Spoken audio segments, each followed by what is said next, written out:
Hello यार, कैसे हैं आप लोग। तो जैसा कि वीडियो का टाइटल है, how I get from zero to 616 in 3 months. तो बहुत इंटरेस्टिंग स्टोरी है यार ये। तो अगर मैं 12th से शुरू करूँ तो 2013 में मैंने 12th पास किया एंड उसी साल मैंने नीट का एग्ज़ाम दिया था। तो मैंने डबल सेंचुरी मार दी थी, 200 नंबर आ गए थे मेरे। फिर मैंने ड्रॉप लिया और कोचिंग वगैरह की, तो कुछ इम्प्रूवमेंट हुआ मेरी लाइफ में। 200 से 300 पे आ गए। 300 नहीं कहेंगे, 300 से प्लस माइनस 15 हम जोड़ सकते हैं, क्योंकि मुझे एग्जैक्टली याद नहीं है क्या था मार्क्स। फिर 2016 में मैंने लास्ट अटेम्प्ट दिया था, जिसमें मेरे 450 मार्क्स थे, बट मेरा ड्रॉप लेने का हिम्मत नहीं हो रहा था। एंड साथ ही मैंने BHU का BSc का एंट्रेंस का एग्ज़ाम क्लियर किया था, जिस वजह से मैंने BSc में एडमिशन ले ली। फिर जब मेरा BHU में हुआ तो वहाँ पे होने के बाद जब मैं वहाँ पे गया तो वहाँ के इन्वायरमेंट में काफ़ी इन्फ्लुएंस हुआ। डिप्रेशन वगैरह जो भी था MBBS को लेकर सब खत्म हो गया और मैंने BSc अच्छे से की। वहाँ पे 3 साल मैंने BSc को दिए। 2019 में मेरा BSc कंप्लीट हुआ। फिर मैंने MSc भी BHU से ही किया। जूलॉजी में मैंने MSc की एंड 2021 में मेरा MSc कंप्लीट हो गया। फिर उसके बाद असल जो ज़िंदगी के डिसीजंस होते हैं शुरू हुए, टेंशन शुरू हो गए। मेरे पास और कोई ऑप्शंस नहीं दिख रहे थे, तो मैं PhD के लिए प्रिपेयर करने लगा। PhD के लिए बहुत सारे क्वालिफाइंग एग्ज़ाम होते हैं, जैसे CSIR नेट होता है, गेट होता है, टाइफर होता है। तो उनमें से कुछ एग्ज़ाम मैंने निकाले थे। गेट क्वालिफाई हो गया था, टाइफर हो गया था, पर CSIR मुझसे क्वालिफाई नहीं हुआ, जिसका एग्ज़ाम मार्च 2022 में हुआ था। फिर जब मेरा CSIR क्लियर नहीं हुआ तो मेरी प्रिय फियांसी जी ने मुझे सजेस्ट किया कि मैं नीट का एग्ज़ाम लिखूं।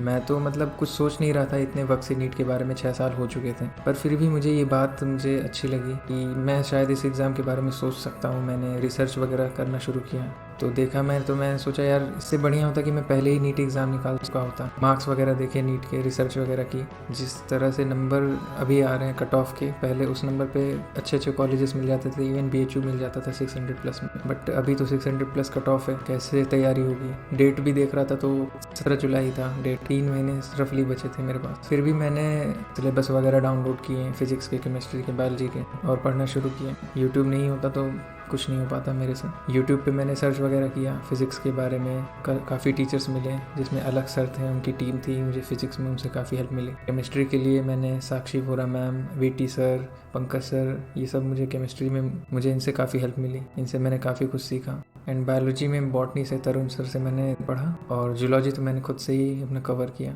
MSc का फ़ायदा हुआ इसमें।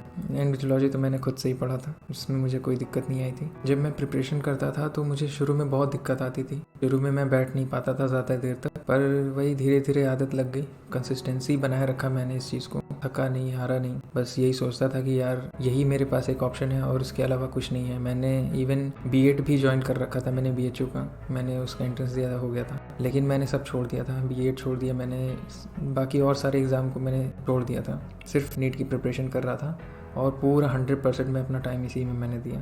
तो फिज़िक्स में भी मुझे बहुत दिक्कतें आ रही थी शुरू में।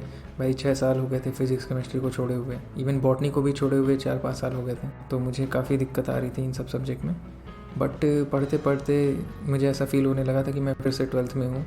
धीरे धीरे टाइम मेरा जो है पढ़ने का बढ़ता गया। मैंने 8 घंटे 9 घंटे से पढ़ना शुरू किया था मैंने। एंड में आते आते एग्ज़ाम से 3 दिन पहले तक मेरा 18 आवर्स से 20 आवर्स तक मैं पढ़ने लगा था, जो कि ज़रूरी भी था। 3 महीने में 2 साल का सिलेबस ख़त्म करना, उसको रिवाइज़ करना बार बार, उसके लिए 18 घंटे और 20 घंटे कुछ नहीं है। एंड सबसे इम्पॉर्टेंट था टेस्ट देना। टेस्ट से मुझे पता लगता था कि मेरा क्या इम्प्रूवमेंट चल रहा है। तो मैं टेस्ट वगैरह रेगुलर तो नहीं दे पाता था मैं, क्योंकि मुझे पढ़ना ही ज़्यादा पड़ता था। बट टेस्ट जो है मैं 3 हफ्ते में, 2 हफ्ते में ऐसे करके मैं देता था, तब बस ये टेस्ट करने के लिए कि कुछ इम्प्रूव हो रहा है या नहीं। तो शुरू में तो बहुत कम नंबर आते थे टेस्ट में, 400 नंबर आते थे, 350, 450 ऐसे का आते थे। एंड में आते आते 590, 595 हो गया था। पर 600 में बस एक बार, 600 के पार में एक बार पहुँचा था, वो exam I think last 3rd या 4th टेस्ट में। उसके बाद भी फिर मेरा 590, 580 आता था। अगर एग्ज़ाम डे यानी D-Day की बात करें, जो कि डिसाइडिंग डे था, तो उस दिन मुझे एंजाइटी नहीं थी उतनी। उसके पीछे रीज़न ये था कि मैंने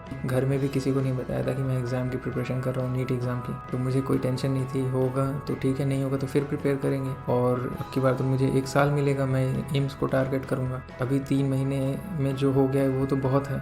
अभी जब 3 महीने में मैं इतना कर सकता हूँ, तो मैं 1 साल में तो बहुत कुछ कर सकता हूँ। सकता हूँ। इसी का सोच के मुझे कोई घबराहट नहीं हो रही थी। फिर एग्ज़ाम तो मेरा अच्छा ही हुआ। एग्ज़ाम में मैं 696 मार्क्स का करके आया था। 3 केमिस्ट्री में और 3 फिजिक्स में मैंने क्वेश्चन छोड़े थे एंड रिज़ल्ट मेरा आया तो 616 मार्क्स था और रैंक 13,886। तो एंड में मैं बस इतना ही कहना चाहूँगा कि इट्स नेवर टू लेट। जब आप डिसाइड कर लेते हैं, जिस वक्त आप डिसाइड कर लेते हैं कि मुझे ये एग्ज़ाम निकालना है, मुझे कुछ भी करके इस साल मुझे सेलेक्ट होना है, तो आप डेफिनेटली उस साल सेलेक्ट हो जाएंगे। बस शर्त ये होनी चाहिए कि उस साल आप और कुछ ना करें। उस साल 100% आपका सारा टाइम उस एग्ज़ाम को होना चाहिए, तो आप डेफिनेटली उस एग्ज़ाम को निकाल लेंगे और जो रैंक आप चाहते हैं वो रैंक आपको भी मिल जाएगी।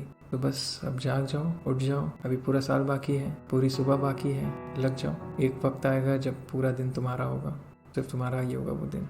So thank you for watching this video and I hope you will like this and don't forget to subscribe.